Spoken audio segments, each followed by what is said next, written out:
नमस्कार दोस्तों, कैसे हो आप लोग। आई होप बहुत ही बढ़िया होंगे और मन लगाकर पढ़ाई कर रहे होंगे।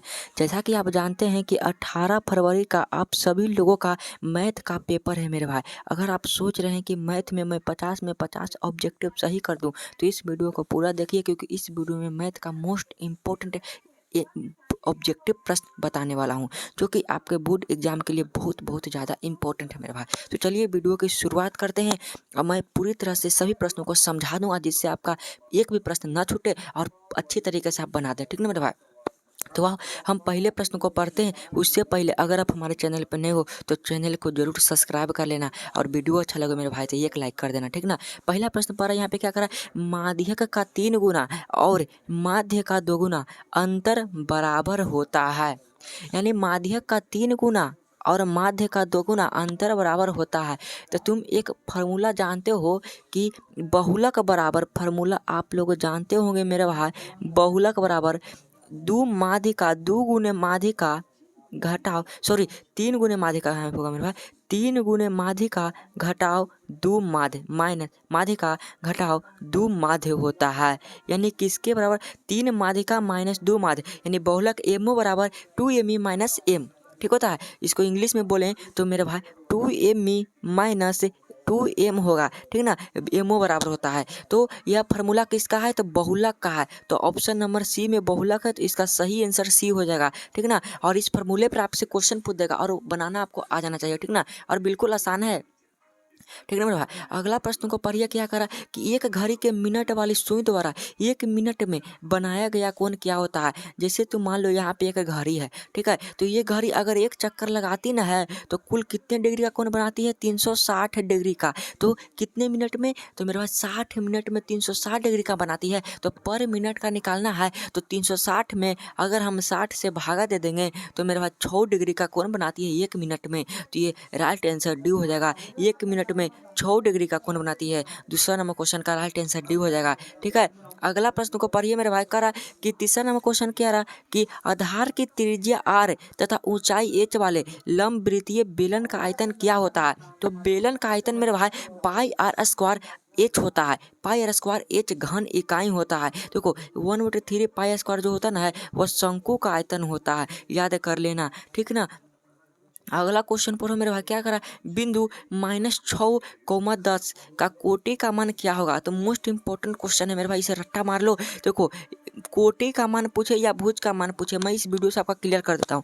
भुज को बोलते हैं x, और नियामक ज्यामिति में तुम याद कर लेना, नियामक ज्यामिति में सबसे पहले x को लिखा जाता है, यानी भुज को लिखा जाता है। तो यहाँ पे भुज है और बाई का मतलब होता है कोटि, और कोटि को सबसे अंतिम में लिखा जाता है मेरे भाई। तो यहाँ पे पहले है एक 6, तो 6 क्या होगा x, यानी कि वो भुज है, और 10 है जो कि कोटि है। तो यहाँ पे सही आंसर बी हो जाएगा, कोटि का मान 10 है मेरे भाई। ठीक है। ये क्वेश्चन का आप जवाब बताइए कि यहाँ पे है 2,7, इसमें को भुज का मान कौन है, तो भुज का मान 2 है। क्या है कि 2 पहले, यानी x बराबर भुज होता है, तो x का मान 2 है। ठीक है। अगला प्रश्न यहाँ पे मेरे भाई क्या करा कि sec square minus sec square minus ten square बराबर होता है। तो sec square minus ten square इससे बराबर कहते बता देता हूँ मैं पहले। यहाँ पे इससे 3 फार्मूला 4 फार्मूला बन जाते हैं। सेक स्क्वायर ए बराबर अगर कोई पूछे तो 1 + टेन स्क्वायर ए हो जाता है। ठीक है।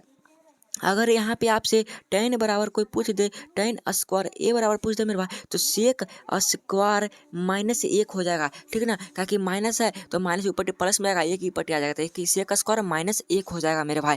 ठीक है। तो यह या इसे स्क्वायर हटा दोगे तो सब रूट में चढ़ जाएगा, मोस्ट इंपॉर्टेंट है। तो इतना बराबर क्या होता है, sec square minus ten square बराबर होता है मेरे भाई 1, यानी option number B is right answer हो जाएगा। ठीक है। अगला प्रश्न को पढ़िए। क्या करा कि यदि x y z समानांतर श्रेणी में है तो y बराबर क्या होगा, तो y बराबर zx+2 होगा, zx+2 होगा। ठीक है।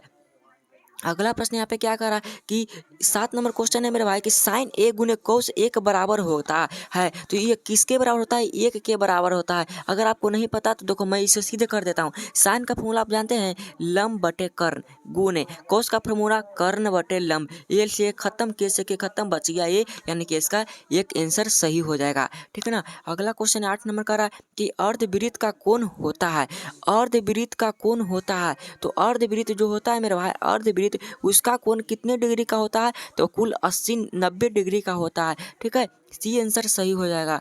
अगला प्रश्न आपके सामने है, द्विघात समीकरण X square plus B X plus C जहाँ A does not equal to 0 के वास्तविक मूल्य नहीं है। अगर मान लो कि यानी ए बराबर 0 नहीं है और वो उसका वास्तविक मूल्य नहीं यानी अवास्तविक है, यानी डी का मान किसमें, माइनस में, तो अवास्तविक होता है। यानी कि डी क्या होता है, डी का मान मेरे भाई 0 से छोटा हो, डी का मान 0 से डी का मान 0 से छोटा हो, यानी कि इसका सही आंसर कौन हो जाएगा, डी का मान क्या होगा, 0 से छोटा है, डी का मान 0 से छोटा यानी कि ग्रेटर देन 0। तो इसका सही answer B square minus 4ac और ग्रेटर देन 0 होगा, यानी 0 का मान जो होगा वो डी से बड़ा हो जाएगा कि डी ने भालक भोंकले, तो उसी का मूल होता है, वास्तविक नहीं। ठीक है, सबसे छोटी अभाज्य संख्या है, सबसे छोटी अभाज्य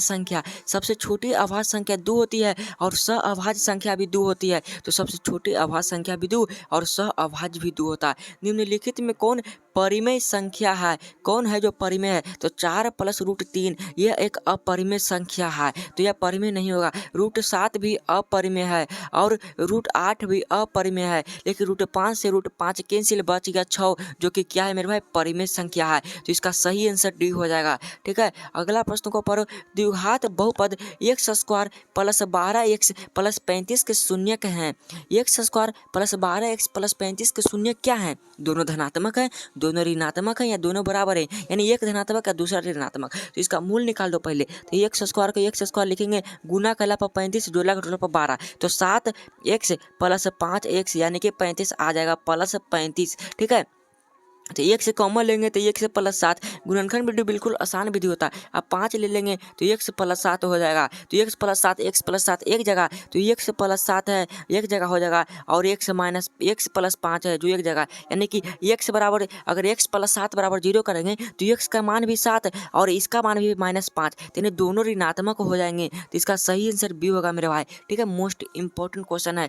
अगला प्रश्न को पढ़िए, प्रश्नों को सरल तरीके से समझने की कोशिश करिए। अगर मैथ को आप समझ लेते हैं, उसके कॉन्सेप्ट को धर लेते हैं, तो मैथ आपका बिल्कुल आसान हो जाएगा। ठीक है ना, निम्नलिखित में कौन अपरिमेय संख्या है, तो रूट देखो, √121 का वर्गमूल होता है 11 जो कि परिमेय है, 196 का होता है 13 और 289 का होता है मेरे भाई 17, लेकिन √27 का वर्गमूल नहीं निकलता है, इसी कारण से वह अपरिमेय संख्या है। ठीक है, मूल बिंदु के नियामक है, मोस्ट इंपोर्टेंट क्वेश्चन, इसे स्टार मार लो, एक पाली में छप गया यह प्रश्न। मूल बिंदु के नियामक क्या होते हैं मेरे भाई, तो मूल बिंदु के नियामक 0,0 होते हैं। ठीक है, नियामक ज्यामिति से बहुत ज़्यादा क्वेश्चन पूछे जाते हैं मेरे भाई।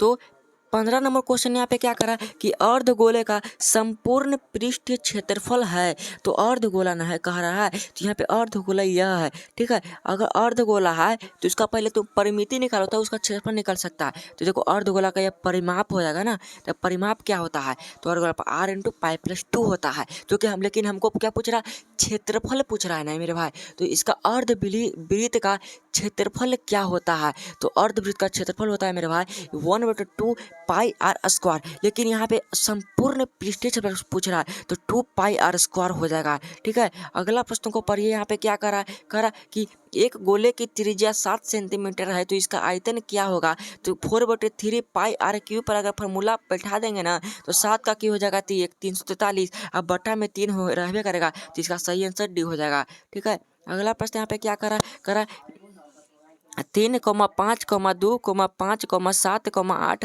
5 का बहुलक होगा। बहुलक वही होता है जो बार बार दिखे। ठीक है ना, बहुलक वही होता है जो बार बार दिखे, तो इसमें 5 बार बार रिपीटेड हो रहा है, एक बार, यहाँ पे भी 2 बार, यहाँ पे 3 बार, तो इसका सही आंसर बी हो जाएगा, सी हो जाएगा 5। ठीक है, संचयी बारंबारता वक्र क्या कहलाता है, तो संचयी बारंबारता वक्र त्वरण कहलाता है। करा 5, 7, 3, 5, 3, 6, 7, 4, 2, 1 की माध्यिका है, तो माध्यिका पल निकालने के लिए उसको घटते क्रम या बढ़ते क्रम में सजा दो, तो मैं यहाँ पे सजा रहा हूँ मेरे भाई 1, 3, 4, 5, 6, 7 और 3 इन्हें गया 5, 6, 7 यानी कि बीच में बचेगा जो माध्यिका हो जाएगा, तो 4 इसका सही आंसर हो जाएगा। ठीक है, अधिक बारंबारता वाले वक्र को कहते हैं, तो अधिक अधिक बारंबारता वाले वक्र को बहुलक वर्ग कहा जाता है। ठीक है। कह रहा असंभव घटना की प्रायिकता होती है, तो संभव घटना की प्रायिकता 0 होती है और संभव घटना की प्रायिकता कितनी होती है कमेंट में बताना। कह रहा कि cos स्क्वायर 64 डिग्री बटे साइन बटे cos 64 बटे साइन 26। अगर देख लो cos साइन है और जोड़ला पर 90 आ जा रहा है, तो डायरेक्ट आंसर आंख मुनकर 1 मार देना। ठीक है ना, जोड़ कर देख लो। कह रहा यदि साइन थीटा बराबर cos थीटा तो किसके मान बराबर होंगे, तो साइन बटे कॉस ले आएंगे ई पटे, तो साइन थीटा बटे कॉस थीटा। अब बच गया ऊपर 1, तो साइन कॉस का फॉर्मूला होता है tan और tan थीटा बराबर 1, तो tan थीटा का थीटा रख देते हैं। अब 45 tan कितना का माने का होता है, तो tan 45 का माने का होता है, तो tan 45, tan से tan खत्म, बच गया 45 डिग्री, तो इसका 45 डिग्री सही आंसर हो जाएगा। बिल्कुल इस बार आसान प्रश्न है। इन निम्न में कौन अपरिमेय संख्या है, अपरिमेय संख्या कौन है।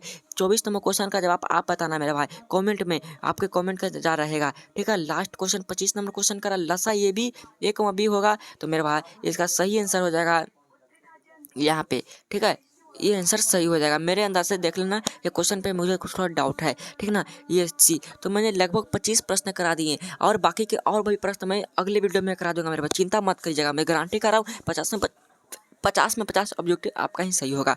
ठीक है, तो मिलते हैं इसी तरह के अगले।